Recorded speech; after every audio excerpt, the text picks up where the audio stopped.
Welcome to the new West Virginia, spanning from Atlantic to Pacific Oceans, from the Rio Grande Valley to the 49th parallel. President Joseph Manchin III reigns supreme over the millions of coal plants populating the plutocratic country. Opiate prescriptions outnumber people. Children go without food as parents struggle in minimum wage jobs, while the fossil fuel-enriched dine with senators on glitzy houseboats in Washington, D.C. This fortunately isn't real life, but we're getting there. 2021, the first year of Joe Biden's presidency, heralded the apex of Senator Joe Manchin's power and influence. As the most conservative Democrat, Manchin gets to play the swing vote in a 50-50 Senate. A position he seemingly relishes, never stating his goals outright, leaving himself open to lobbying from either party. When it comes to Biden's signature legislation, the Build Back Better package, Manchin has been the biggest roadblock. Under his influence, the climate and social infrastructure bill was pared back from $6 trillion to $1.75 trillion. And even that wasn't low enough. The Sunday before Christmas, Manchin took to Fox News to announce his opposition to the entire project after nearly a year of negotiation. I've always said this, Brett. If I can't go home and explain it to the people of West Virginia, I can't vote for it. And I cannot vote to continue with this piece of legislation. I just can't. I've tried everything humanly possible. I can't get there. You're done. This is a no. This is a no.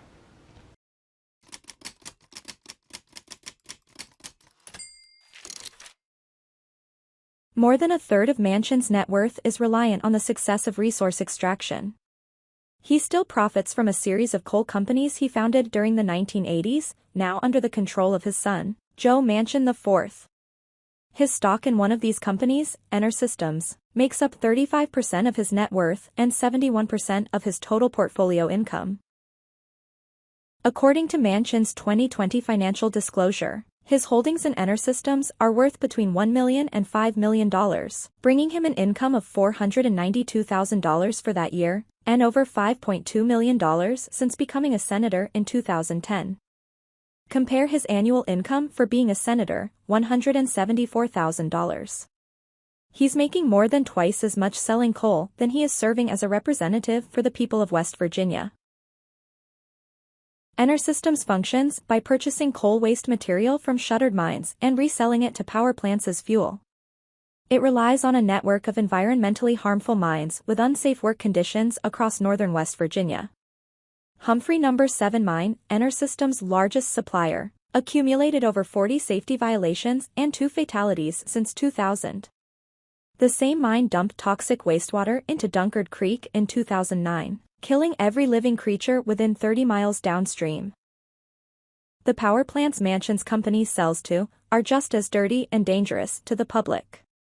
At the Granttown Power Plant, health impact reports produced by the EPA estimate that emissions are associated with 18 annual deaths, 169 annual asthma attacks, and 8 annual heart attacks.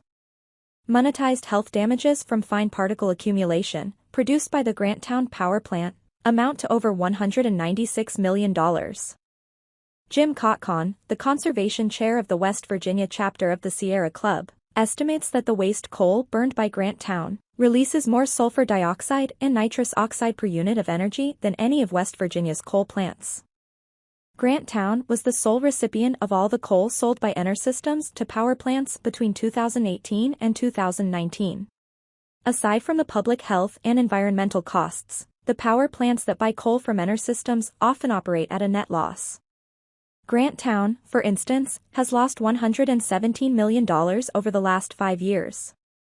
It has stayed open through state-backed bailouts and ever-increasing residential electricity rates.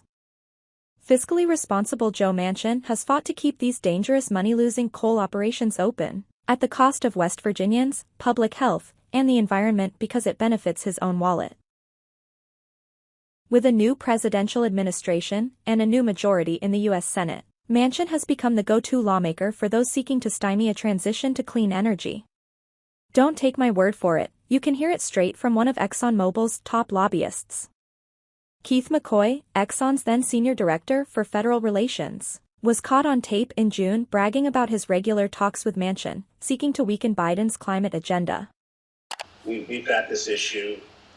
We need Congressman so-and-so to be able to either introduce this bill. We need him to make a floor statement. We need him to send a letter. You name it. We've asked for everything. Joe Manchin, I talk to his office every week.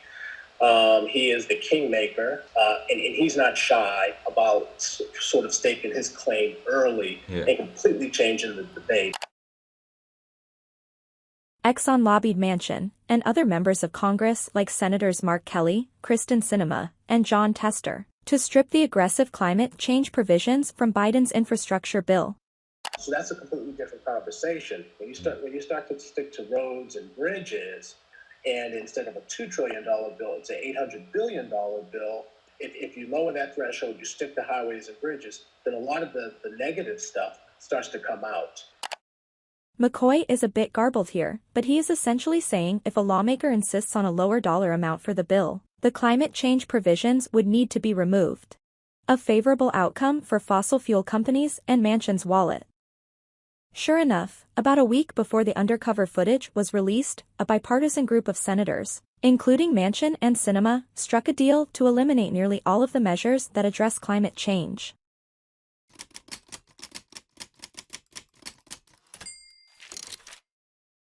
Exxon isn't the only moneyed interest to recognize Manchin's value in a 50-50 Senate.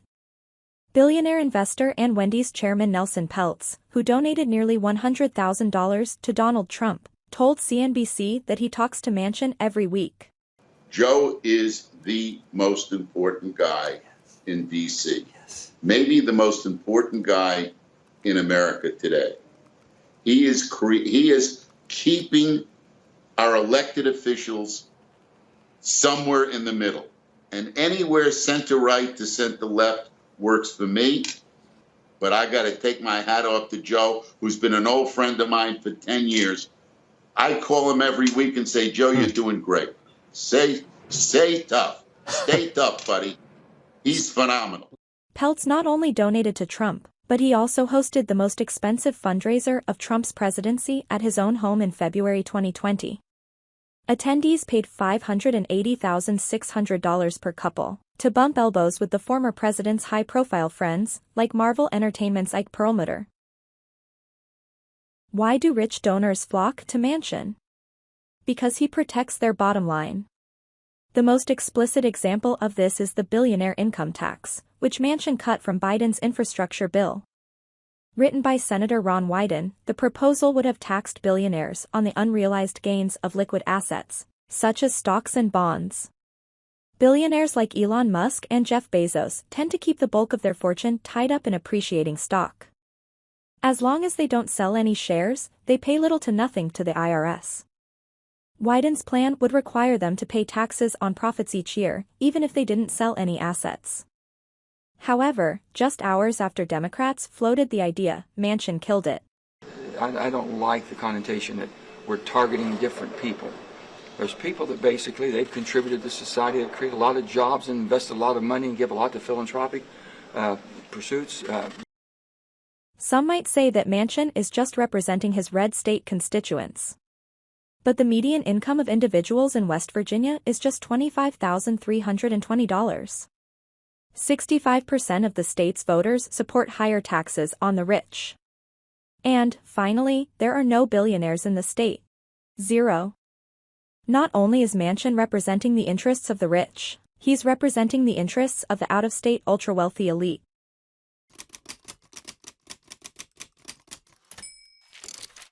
The most recent round of negotiations, on Biden's Build Back Better package, fell apart due to Manchin's opposition to yet another provision. Expanded child tax credits, shortened to CTC. The American Rescue Plan, signed into law in March, increased the CTC from $2,000 to $3,000 per child for children over the age of 6. And from $2,000 to $3,600 for children 5 or younger. It also made the full credit available to families with little to no income, reaching 27 million children that it hadn't before. The impact of Biden's expansion was stark and immediate. A single mother with 2 children above the age of 6, working a full-time minimum wage job, received $500 a month. That's $4,200 a year more than under the previous CTC scheme. If the credit's expansions are taken away, poverty rates among Black, Latino, and Native American children would be an estimated 8 to 9 percentage points higher than what they would have been with the expansions still in place. With such obvious benefits, it would seem like common sense to support extending the CTC expansions for another year. Not so, Manchin said. The senator reportedly told colleagues behind closed doors that parents will only waste the CTC payments on drugs. His reported statements are in line with past comments, also said in private, about his constituents. West Virginia mother Joanna Vance attended a meeting with Manchin in September with about a dozen other advocates, asking the senator to support the child tax credit. He said he's gotten phone calls from one grandmother specifically talking about her crackhead daughter. He used the word crackhead 3 times, talking about her crackhead daughter running around using the child tax credit to buy drugs and get high instead of it going where it needs to go, Vance told HuffPost. Not only is Manchin's purported disdain for his struggling constituents disturbing, it is also based on a myth prevalent among conservative and far-right circles.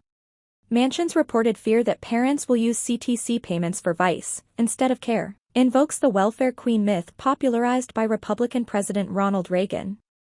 We see it today when Trump insists that we must reform our welfare system, so that it does not discourage able-bodied adults from working, and when Representative Jim Jordan authors a work requirement bill for food stamp recipients.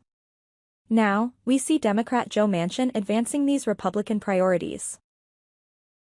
We do, in fact, know that Manchin's claim is erroneous. 90% of low-income families who received the expanded CTC payments used the money on essentials like food, utilities, rent, clothing, or education costs. This holds true in Manchin's West Virginia, as well. Finally, if Manchin is truly concerned about the so-called welfare state, he should question why West Virginia is ranked the 5th most federally dependent state in the nation, according to WalletHub's early 2021 analysis. Despite substantial federal government assistance, sponsored by more fiscally responsible states, 15.8% of the West Virginia population lives at, or below, the poverty line. The 6th highest poverty rate in the nation, according to pre-COVID data. Instead of addressing this dichotomy and attempting to improve his state, Manchin has decided to block CTC aid for over 65 million U.S. children.